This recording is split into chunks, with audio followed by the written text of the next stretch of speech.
있잖아. 우리가 보통 돈을 모은다고 하면 단순히 숫자가 늘어나는 걸 떠올리잖아.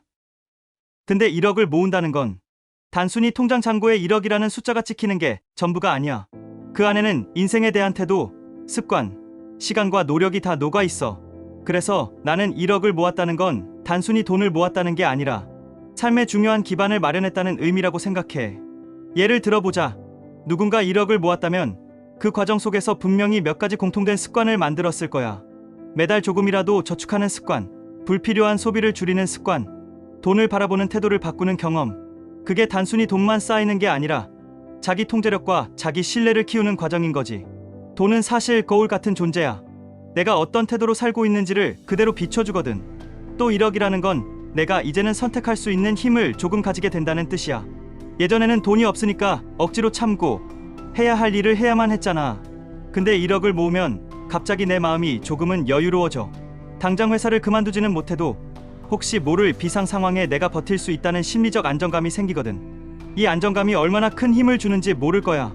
왜냐하면 돈이 없는 상태에서는 항상 불안이 따라다니거든. 작은 사고만 나도 흔들리고 큰일이 생기면 감당을 못하니까.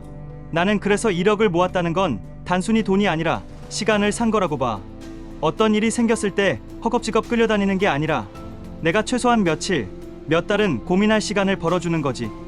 이게 진짜 부자와 그렇지 않은 사람을 가르는 기준 중 하나야. 돈이 있으면 시간을 살 수 있고 시간이 있으면 더 나은 선택을 할 수 있거든. 그리고 또 하나, 1억을 모았다는 건 앞으로의 자산 형성의 기초가 마련됐다는 뜻이야. 사실 0에서 1억까지가 가장 힘들어. 왜냐하면 그 과정은 전부 내 근로소득과 저축에 의존해야 하거든. 투자로 크게 불리기도 힘들고 뭔가 시스템이 만들어지지 않았으니까. 하지만 1억이 생기면 그때부터는 돈이 조금씩 일을 하기 시작해. 은행에 넣어두기만 해도 이자가 붙고 주식이나 채권에 투자하면 복리의 효과가 생기지. 그래서 1억은 그냥 시작점이 아니라 돈이 일을 하기 시작하는 첫 관문이야. 또 한편으로는 1억을 모았다는 건 마인드셋이 달라졌다는 의미이기도 해. 대부분 사람들은 돈을 쓰는 데에만 집중하지 모으는 데는 집중하지 않거든. 근데 누군가 1억을 모았다면 그 사람은 돈을 바라보는 눈이 달라진 거야. 돈을 단순히 쓰고 사라지는 게 아니라 모아서 지키고 키우는 대상으로 본다는 뜻이지. 이건 인생을 대하는 태도가 달라졌다는 거랑 같아. 너도 알다시피 1억으로 집을 사거나 은퇴할 수 있거나 완전 자유를 얻을 수 있는 건 아니야. 솔직히 말하면 지금 세상에서 1억은 큰 돈이지만 동시에 절대적인 자유를 주는 돈은 아니지. 하지만 중요한 건 그 과정에서 내가 어떤 사람으로 변했느냐야. 1억을 모았다면 앞으로 5억, 10억도 갈 수 있는 사람이 됐다는 거야. 왜냐하면 이미 시스템과 습관을 갖춘 사람이 됐으니까.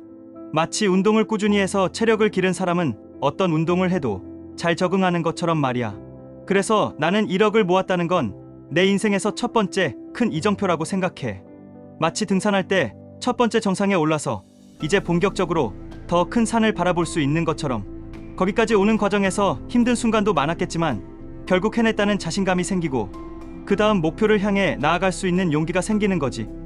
결국 요약하면 1억을 모았다는 건 단순히 돈을 쌓은 게 아니라 나 자신을 단련하고 선택할 힘을 얻고 시간을 살 수 있게 된 것이야. 그리고 앞으로 더 큰 자산을 쌓아갈 수 있는 출발선에 섰다는 거지. 그러니까 1억을 모은다는 건 사실 돈보다도 나 자신을 키운다는 의미야.